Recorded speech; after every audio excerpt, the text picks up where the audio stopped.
Good day friends, I'm Dr. ASK Gupta and I'm going to talk to you about the Polyhydramnios. You can see that this is the patient on 20 weeks of gestation and she has come to us for a routine ultrasound examination. She has been referred specially because her abdomen is very large.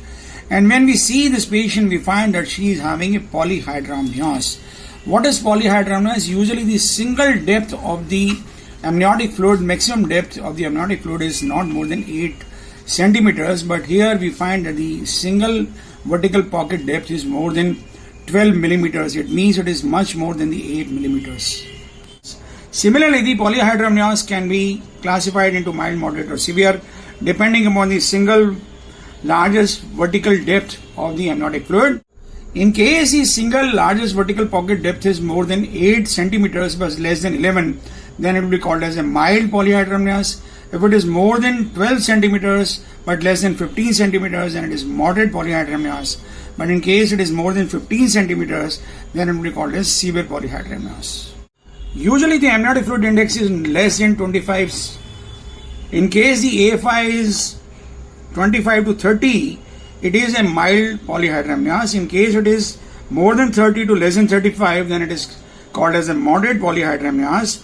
And in case the AFI is more than 35, then it will be called as a severe Polyhydramnios. Polyhydramnios is a condition which is associated with the increased amniotic fluid volume, which is more than expected for that gestational age. Usually the Polyhydramnios is idiopathic in nature. Whenever the Polyhydramnios is seen, the ultrasoundists get alert and they start looking for the condition. But in more than 2/3 of the cases, no cause can be found. But idiopathic Polyhydramnios can be labeled only by excluding all the possible causes. In around 1/3 of the cases, the maternal causes may be the responsible for the Polyhydramnios, and these causes include maternal diabetes or the maternal congestive heart failure. In about 10 to 20% cases, the fetal causes may be responsible for the Polyhydramnios, and these causes usually include the gastrointestinal system involvement or the neurological system involvement. Gastrointestinal causes can be the jejunal atresia or the duodenal atresia or the esophageal atresia, or they can be abdominal wall defects like gastroschiasis, omphalocele, and there can be intestinal malrotations, or there can be some other causes like congenital pulmonary airway malformation, congenital airway obstruction syndrome, etc. And these causes, they should be ruled out before we say that this patient is having idiopathic Polyhydramnios. In this patient, we try to rule out all the causes, but we could not find any cause, so we are going to label it as a idiopathic Polyhydramnios.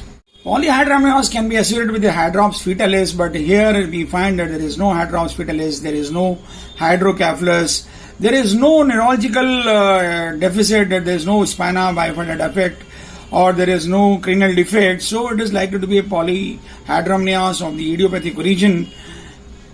Usually we should measure the width of the placenta. Usually around 20 weeks of gestation, the placental width is around 20 millimeters, but here we find that the placenta is very thin and it is only 13 millimeters in width.